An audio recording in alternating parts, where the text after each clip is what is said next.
നമ്മൾ ഭക്ഷണം കൊടുത്ത് വളർത്തിയതല്ലേ എന്ന് പറഞ്ഞിട്ട്. ഇത് സ്വന്തം പോറ്റി വളർത്തിയ ഒരു മകൻ, ആകെ ഉള്ള ഏക ഒരു മകനാണ്.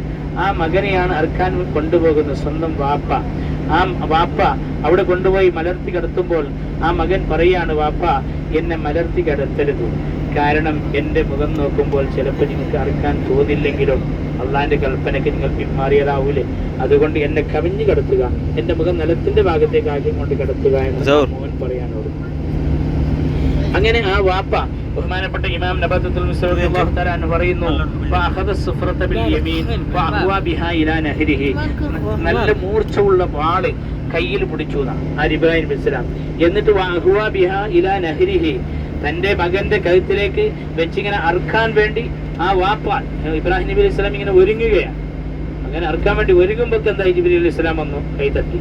പറഞ്ഞു, ഇത് അള്ളാന്റെ പരീക്ഷണം മാത്രമാണ്, മകനെ അറുക്കാനുള്ള കൽപ്പന അത് ശരിയാണ്, പക്ഷെ നിങ്ങളുടെ ഈമാൻ എത്രമാത്രമുണ്ട്, അള്ളാഹുവിന്റെ കൽപ്പനയ്ക്ക് സ്വന്തം മകനാണെങ്കിലും ഭയപ്പെടുന്നുണ്ടോ അല്ലെ പിന്മാറുന്നുണ്ടോ എന്ന് അള്ളാഹു നിങ്ങളെ പരീക്ഷിച്ചതാണ്. പക്ഷെ നിങ്ങൾ പരീക്ഷയിൽ വിജയിച്ചിട്ടുണ്ട്. സ്വർഗത്തിൽ നിന്ന് ഒരു ആടുമായിട്ടാണ് ജിബ്രീൽ അലൈഹി സ്വലാം വന്നത്. ആ ആട് കൊടുത്തുകൊണ്ട് പറയുന്നു, ഈ ആടിനെ മകന് പകരം അർത്ഥം കൊണ്ട് സദഖ കൊടുക്കുക എന്ന് പറഞ്ഞു. അങ്ങനെ മകനെ വിട്ടേക്കുന്നു, ആടിന് അർത്ഥം ദാനം ചെയ്യുന്നു.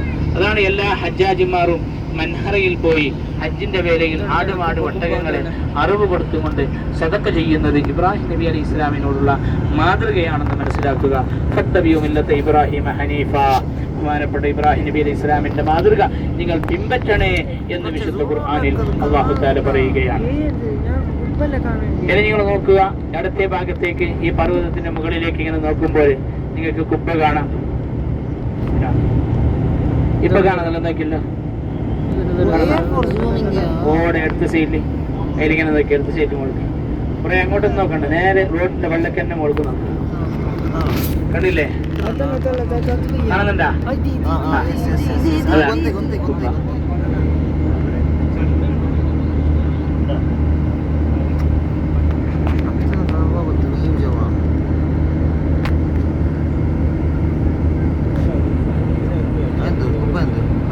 Ada, espera.